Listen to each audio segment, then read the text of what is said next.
প্রয়োজনে যুক্তরাষ্ট্র থেকে বোয়িং কেনা হচ্ছে, দরকারে ফ্রান্স থেকে এয়ারবাসও কেনা হবে, জানিয়েছেন পররাষ্ট্র প্রতিমন্ত্রী। এ নিয়ে আলোচনা করতে রাজধানীর বনানী থেকে আমাদের সঙ্গে যোগ দিচ্ছেন এভিয়েশন বিশেষজ্ঞ এটিএম নজরুল ইসলাম। জনাব এটিএম নজরুল ইসলাম, আপনাকে স্বাগত সংবাদ দুপুরে। প্রথমেই আপনার কাছে যেটা জানতে চাই, বোয়িং কেনা হচ্ছে, এয়ারবাসও কেনা হবে, মনে হচ্ছে বাংলাদেশ এখন অনেক সচ্ছল অবস্থায় আছে। একজন বিশেষজ্ঞ হিসেবে এসব নতুন বিমান কেনার ফলে বাংলাদেশের এভিয়েশন খাতে কি কি পরিবর্তন আসতে পারে বলে আপনি মনে করেন? দেখুন, আমরা তো জেনেছি যে 14টা বোয়িং কেনা হচ্ছে ইউএসএ থেকে। এখন আবার বলা হচ্ছে যে এয়ারবাসে কেনা হবে। আসলে এই মুহূর্তে যে জিনিসগুলো, যে স্টেটমেন্ট গুলো আসছে, পলিটিক্যাল স্টেটমেন্ট বলেন বা ডিপ্লোম্যাটিক স্টেটমেন্ট বলেন, আমরা জানি যে আমরা কেন হঠাৎ করে বোয়িং 14টা কেনার সিগনেচার করলাম, সাইন এগ্রিমেন্ট করা হলো। তো এই ব্যাপারে যেটা আমি মনে করি যে এই সিদ্ধান্তগুলো বা এই স্টেটমেন্ট গুলো বিমানের কমার্শিয়াল ডিসিশনের উপরে চলে আসতেছে।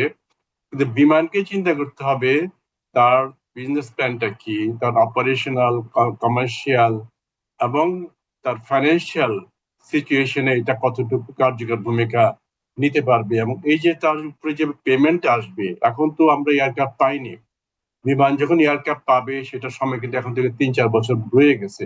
তো প্রি ডেলিভারি পেমেন্টটা কখন শুরু হবে, এটা কত অ্যামাউন্ট হবে, সেটার উপর নির্ভর করতেছে। এটা যদি বিমান ফেল করে, অর্থাৎ তার অপারেটিং ক্যাশ ফ্লো কেমন থাকবে, তার ব্যালেন্স শিটটা কেমন হবে, এটা যদি বিমান না দেখে থাকে তাহলে কিন্তু একটা বিশাল বোঝা এসে যাবে বিমানের উপরে।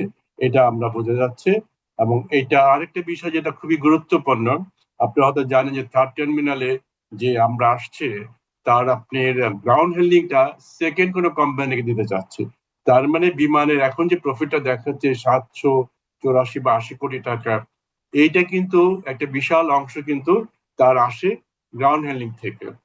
এবং সেখানে যদি ভাগ বসে অন্য একটা কোম্পানি, ন্যাচুরালি বিমানের কিন্তু প্রফিটেবিলিটি বলেন বা গ্রোথ বলেন কমে যাবে। তো বিমান কিভাবে এটা অ্যাডজাস্ট করবে, এটা একটা বিশাল প্রশ্ন। জি, এসব খাতে ক্রয়ের স্বচ্ছতা নিশ্চিত করতে কি করা উচিত বলে আপনি মনে করেন? দেখেন, ক্রয় স্বচ্ছতা কিন্তু ওদের তো লিস্টেড প্রাইস থাকে, এবং সেখান থেকে তারা একটা কিন্তু প্রত্যেকটি এয়ারক্রাফটে ডিসকাউন্টেড রেট দেওয়া, প্রত্যেকটা এয়ারলাইন্স তারা একটা ডিসকাউন্টেড রেটও করা হয়। তো এটা নেগোসিয়েশন হয় যখন আপনি আপনি কিনবেন, তার লিস্টিং প্রাইস থাকে। কিভাবে আপনি তার সাথে নেগোসিয়েশন করবেন, সেটা হচ্ছে কোম্পানি টু বোয়িং এর সাথে বা আমাদের এয়ারলাইন্স এর সাথে এয়ারবাসের একটা নেগোসিয়েশন। তো সেখানে তাদের নেগোসিয়েশনটা কি হবে, এটা আপনার তাদের ডিসিশন। কিন্তু মুশকিলটা যেটা হয়েছে যে আমরা যখন সাইনটা করে ফেলছি, এগ্রিমেন্টটা করছি, তখন কিন্তু আমরা বোয়িং না এয়ারবাস কিনবো এই চিন্তাটা করিনি, আমরা বোয়িংকেই কিনতে হবে এই চিন্তা করে এগ্রিমেন্টটা করছি। অতএব আপনার নেগোসিয়েশনের যে পার্টটা, সেটা খুব বেশি একটা জোরালো ছিল না। বিমানমন্ত্রীর পরিবর্তে বোয়িং কেনা নিয়ে কথা বলতে হচ্ছে পররাষ্ট্রমন্ত্রীকে। পররাষ্ট্রনীতির সঙ্গে আন্তর্জাতিক কেনাকাটাকে মিলিয়ে ফেলাটা আসলে কতটা যৌক্তিক? দেখুন, এখানে একটা বিশেষ কারণ আছে, যেটা আমার কাছে যেটা মনে হচ্ছে যে বাংলাদেশের ট্রেড বলেন বা আন্তর্জাতিক পর্যায়ে যে ফরেন পলিসি বলেন, এই দুটোতেই আমরা কিন্তু যেমন ইউএস এর সাথে আমাদের ভালো একটা সম্পর্ক রাখতে হবে, তেমনি আপনি ইউরোপিয়ান ইউনিয়নের সাথে আপনার ভালো সম্পর্ক রাখা প্রয়োজনতা রয়ে গেছে। এই দুইটাকে সামনে রেখেই হয়তো উনি কথাটা বলছেন। কারণ এখানে প্রেশারটা যেমন বোয়িং থেকে ছিল, যেটা তাদের রাজনৈতিক ভাবে এসছে, ঠিক তেমনি ভাবে কিন্তু ইউরোপিয়ান ইউনিয়ন থেকেও এই প্রেশারটা এসছে। তো এই দুইটাকে ব্যালেন্স করার জন্য পররাষ্ট্র মন্ত্রণালয় থেকে এই কথাটা বলতে হয়েছে। এটা যে ডিপ্লোম্যাটিক টার্ম। জনাব এটিএম নজরুল ইসলাম, আপনাকে ধন্যবাদ আমাদের সঙ্গে যুক্ত হওয়ার জন্য।